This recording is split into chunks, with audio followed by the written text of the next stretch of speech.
ஆன்மீக அன்பர்கள் அனைவருக்கும் தெய்வீக எண்ணங்கள் யூடியூப் சேனலின் சார்பாக அன்பான வணக்கங்கள். இன்னைக்கு நம்ம தெய்வீக எண்ணங்கள்ல பார்க்கக்கூடிய மிகவும் ஒரு முக்கியமான பதிவு, நாளை சக்தி வாய்ந்த வளர்பிறை பஞ்சமி வழிபாடு, வசந்த பஞ்சமி வழிபாடு. முக்கியமாக நாளைக்கு நீங்கள் ஏற்றக்கூடிய தீபத்தை பற்றியும் செய்யக்கூடிய ஒரு பரிகாரத்தை பற்றியும் இந்த பதிவுல தெளிவாக விரிவாக பார்க்க போறோம். பதிவை தொடர்ந்து கடைசி வரைக்கும் பார்த்து பயன்பெறுங்கள். இது நம்முடைய வாழ்க்கையில இருக்கக்கூடிய கடன் சுமையை தீர்க்கும், பிள்ளைகள் நன்றாக படிப்பார்கள், செல்வ வளத்தை அதிகரிக்கும், குடும்பத்துல எப்பொழுதுமே வறுமை அப்படின்றது இருக்காது.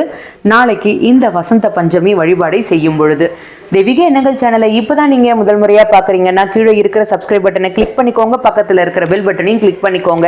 தினம்தோறும் ஒரு ஆன்மீக தகவல் கொடுக்குறேன், அது உடனே நோட்டிபிகேஷனா வரும், நீங்களும் பார்க்கலாம். நாளைய தினம் 2/2/2025 ஞாயிற்றுக்கிழமையோடு சேர்ந்து வந்திருக்கின்ற வசந்த பஞ்சமி திதி வந்திருக்கின்றது. தை மாதத்தில் வருகின்ற இந்த வளர்பிறை பஞ்சமி திதியில சரஸ்வதி தேவி அவதரித்ததாக சொல்லப்படுகின்றது. அதனாலதான் நாளைக்கு சரஸ்வதி தேவியை வணங்கக்கூடிய மிகவும் ஒரு சக்தி வாய்ந்த ஒரு நாள். படிக்கின்ற பிள்ளைகள் நாளைக்கு இந்த சரஸ்வதி தேவியை வழிபாடு செய்தால், அன்னை சரஸ்வதி தேவியை வழிபாடு செய்யறவங்களுக்கு கல்வியில ஒரு நல்ல ஒரு முன்னேற்றம் ஏற்படும். பிள்ளைகள் நன்றாக மதிப்பெண் எடுப்பார்கள்.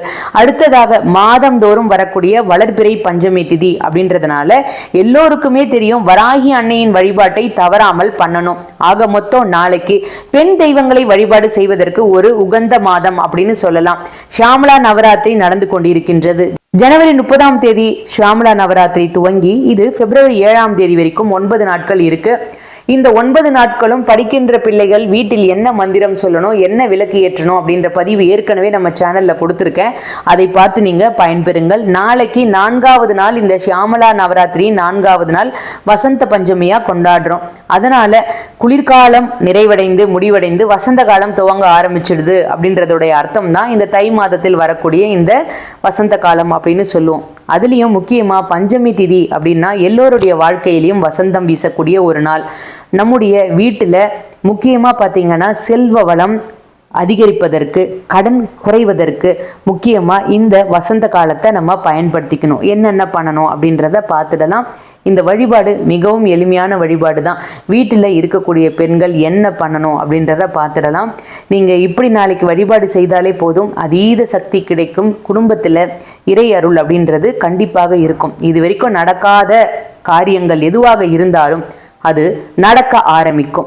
வசந்த பஞ்சமி முகூர்த்த நேரத்தை இப்பொழுது பார்த்துடலாம். காலையில 7:09 மதியம் 12:35 வரைக்கும் இந்த வசந்த பஞ்சமி முகூர்த்தம் இருக்கு. பூஜை பண்ணுங்க. இந்த நேரத்துல பண்ண முடியாது அப்படின்னு சொல்றவங்க மாலை நேரத்தை தேர்ந்தெடுத்துக்கோங்க. 5 மணிலிருந்து 6 மணிக்குள்ள பூஜை பண்ணிடுங்க. அப்படி நீங்க பூஜை பண்ணும் பொழுது முக்கியமா சில விஷயங்களை பண்ணணும். அதை பற்றி தான் இப்பொழுது நம்ம பார்க்க போறோம். நாளைக்கு முக்கியமா வீட்டுல குத்து விளக்கு ஏற்றி வழிபாடு பண்ணணும். ஒரு வாழை இலையை விரித்து அதன் மேல பச்சரிசி பரப்பி அதற்கு மேல மஞ்சள் குங்குமம் பொட்டு எல்லாமே வைத்து அலங்காரம் பண்ணி நீங்கள் குத்து விளக்குக்கு நல்ல பூக்கள் சுற்றி 5 முக தீபம் அழகாக ஏற்றணும். 2 குத்து விளக்குகள் நாளைக்கு நல்லெண்ணெய் ஊற்றி தீபம் ஏற்றுங்க. வாசனையான குங்குமம், மஞ்சள், பூக்கள், உதிரிப்பூ இதெல்லாமே வைத்து குத்து விளக்குக்கு அர்ச்சனை பண்ணுங்க. அடுத்தது வீட்டில் வராகி அன்னையினுடைய படம் இருந்தாலும் சரி, விக்கிரகம் இருந்தாலும் சரி, விக்கிரகம் இருந்தால் அபிஷேகம் பண்ணிக்கோங்க. அன்னையினுடைய படம் இருந்தால் மஞ்சள் குங்குமம் எல்லாமே வைத்து வழிபாடு பண்ணுங்க. முடிந்தால் மஞ்சள் மாலை கட்டி போடுங்க வராகி படத்திற்கு. அப்படி இல்லைன்னா ஒரே ஒரு விளக்கு வராகி அன்னையை நினைத்து நீங்கள் ஏற்றணும். சரஸ்வதி தீபம் எப்படி ஏற்றணும், சரஸ்வதி தேவிக்கு என்ன தீபம் ஏற்றணும் அப்படின்றத நான் இந்த பதிவின் கடைசியில் சொல்கிறேன். வராகி அன்னைக்கு நாளைக்கு முடிந்தால் கோதுமை தீபம் ஏற்றுங்க. ஏன்னா நாளைக்கு ஞாயிற்றுக்கிழமை.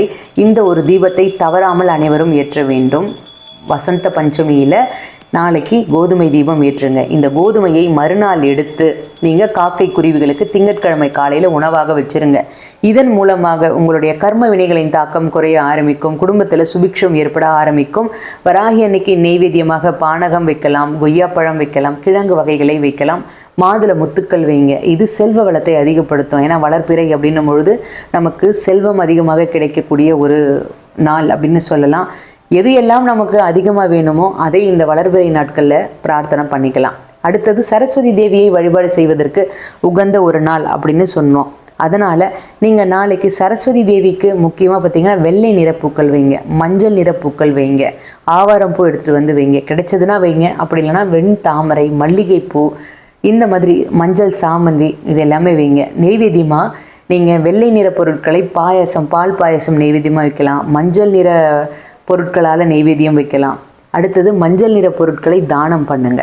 இது எல்லாமே நாளைக்கு ஞாயிற்றுக்கிழமை இந்த விஷயத்தை யார் ஒருவர் சரியாக செய்கின்றார்களோ அவர்களுடைய வாழ்க்கையில் எப்பொழுதுமே வசந்தம் வீசும். நம்பிக்கை இருக்கிறவங்க இது எல்லாமே முயற்சி செய்து பாருங்க.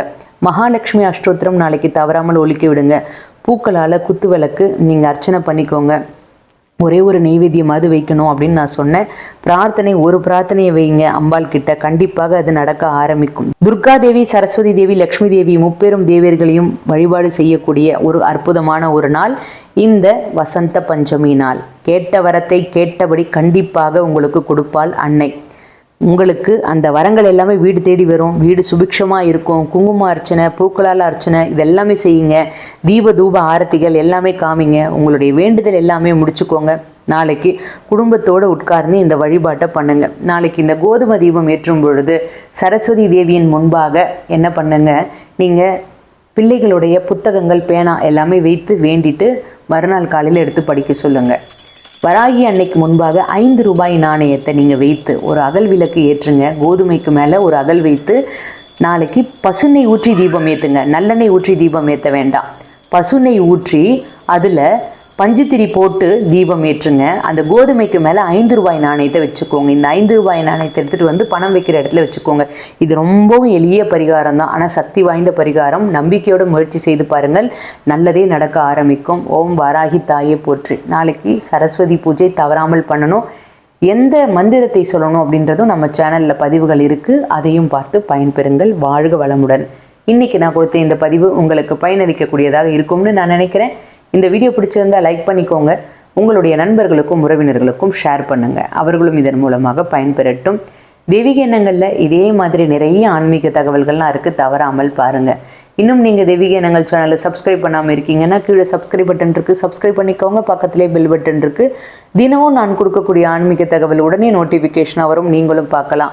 மீண்டும் நாளை ஒரு நல்ல ஆன்மீக தகவலோடு நான் உங்களை சந்திக்கின்றேன். நன்றி, வணக்கம்.